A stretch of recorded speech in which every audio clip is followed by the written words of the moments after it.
Hello' everyone, আজি বনাবলৈ লৈছোঁ পালেং শাক আৰু পনীৰ মানে পালক পনীৰ। বলকচোন চাওঁ কেনেকৈ বনালোঁ। এয়া চাওক, পালেং শাকখিনি মই ধুই বাছি ধুনীয়াকৈ কাটি লৈছোঁ আৰু এইখিনি অকণমান সময় মই বইল কৰি লৈছোঁ। আৰু বইল কৰি উঠি মই কি দিছোঁ, ইয়াতে ফ্ৰিজৰ পানী কম আছিল কাৰণে মই ইয়াতে কেইটামান আইচ কিউব দিছোঁ। ইয়াৰ ৰহস্যটো কি জানেনে? এনেকৈ দিলে পালেং শাকৰ কালাৰটো একেবাৰে গ্ৰীণ হৈ থাকে। সেইকাৰণে মই এইখিনি ফ্ৰিজৰ পানীত এবাৰ ধুই লৈছোঁ। আৰু এতিয়া চাওক, মিক্সাৰ গ্ৰাইণ্ডাৰত মই পালেং শাকখিনি দি দিছোঁ, আদা দিছোঁ অকণমান আৰু কেইফুটামান নহৰু দি দিছোঁ। আৰু নহৰু আদা দিয়া হোৱাৰ পিছত ইয়াতে মই দি দিম 2টা আইচ কিউব।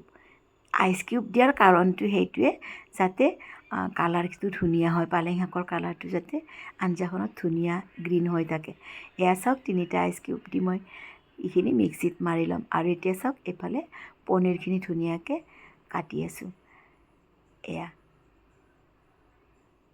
ইয়াতে মই 200 গ্ৰাম পনীৰ লৈছোঁ। এয়া চাওক, আমাৰ এইটো পালেং শাকখিনি মাৰা হৈ গ'ল আৰু এইখিনিও ৰেডি হৈ গ'ল পনীৰখিনি। তেনেহ'লে আহক এতিয়া আৰু কি কৰোঁ দেখাওঁ আপোনালোকক। এতিয়া চাওক, আন এটা মিক্সি জাৰত মই বিলাহী, পিঁয়াজ, ডালচেনি আৰু ইলাচি এইখিনি মই ধুনীয়াকৈ এটা পেষ্ট বনাই ল'ম। আৰু এটা ডাঙৰ চাইজৰ পিঁয়াজ মই মিহি মিহিকৈ ধুনীয়াকৈ কাটি লৈছোঁ। এইটো আপোনালোকে আপোনালোকৰ ইচ্ছামতে কাটিব পাৰে, কিন্তু মিহিকৈ কাটিলে বস্তুটো বহুত বেছি ভাল হয়। আৰু এয়া মই প্ৰথমতে পেনখন গৰম কৰি লৈছোঁ, মানে কেৰাহীখন।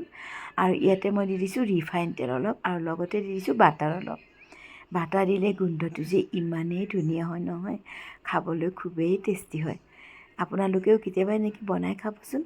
আৰু এতিয়া দি দিছোঁ গোটা জিৰা কেইটামান। আৰু এইখিনি গোটা জিৰাখিনি অকণমান ভাজি হোৱাৰ পিছত ইয়াতে মই মিহিকৈ কাটি থোৱা পিঁয়াজটো ধুনীয়াকৈ ইয়াতে ফ্ৰাই কৰি ল'ম। আৰু মই লগতে দি দিম অকণমান আদা নহৰু পেষ্ট। এয়া চাওক, মই পিঁয়াজখিনি ইয়াতে দি দিছোঁ। পিঁয়াজখিনি অকণমান ভাজি লৈছোঁ আৰু এয়া আমাৰ এইটো বিলাহী পেষ্টটো ৰেডি হৈ গৈছে।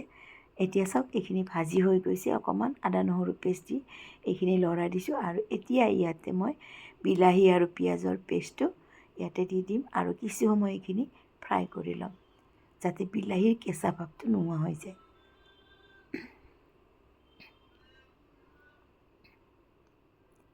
এয়া দেখিছেনে, এইখিনি মই ধুনীয়াকৈ অকণমান লৰাই লৈছোঁ। আৰু এতিয়া চাওক, ইয়াতে মই দি দিছোঁ নিমখ, হালধি, আৰু মই দি দিছোঁ ইয়াতে অকণমান জিৰা গুড়ি, অকণমান ধনিয়া গুড়ি আৰু অকণমান ৰেড চিলি পাউডাৰ। এইখিনি দি মই ধুনীয়াকৈ এইখিনি লৰাই লৈছোঁ। কিছু সময় মছলাখিনি ভাজি লৈছোঁ। এয়া চাওক, মছলাখিনি ভাজি হৈ গ'ল।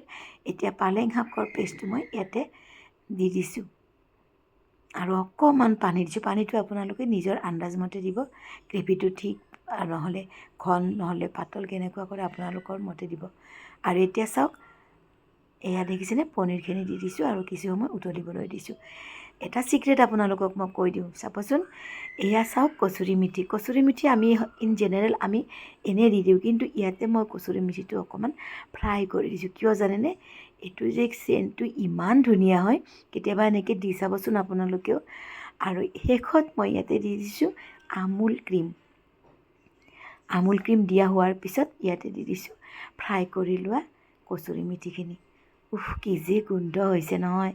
এনেকৈ যদি কেতিয়াও আপোনালোকে খাই চোৱা নাই, তেনেহ'লে খাই চাবচোন এবাৰ, কেনেকুৱা লাগে। আৰু ভাল পালে মোক কমেণ্ট কৰি জনাব। তেনেহ'লে আজিলৈ এৰিছোঁ। Bye bye, see you again.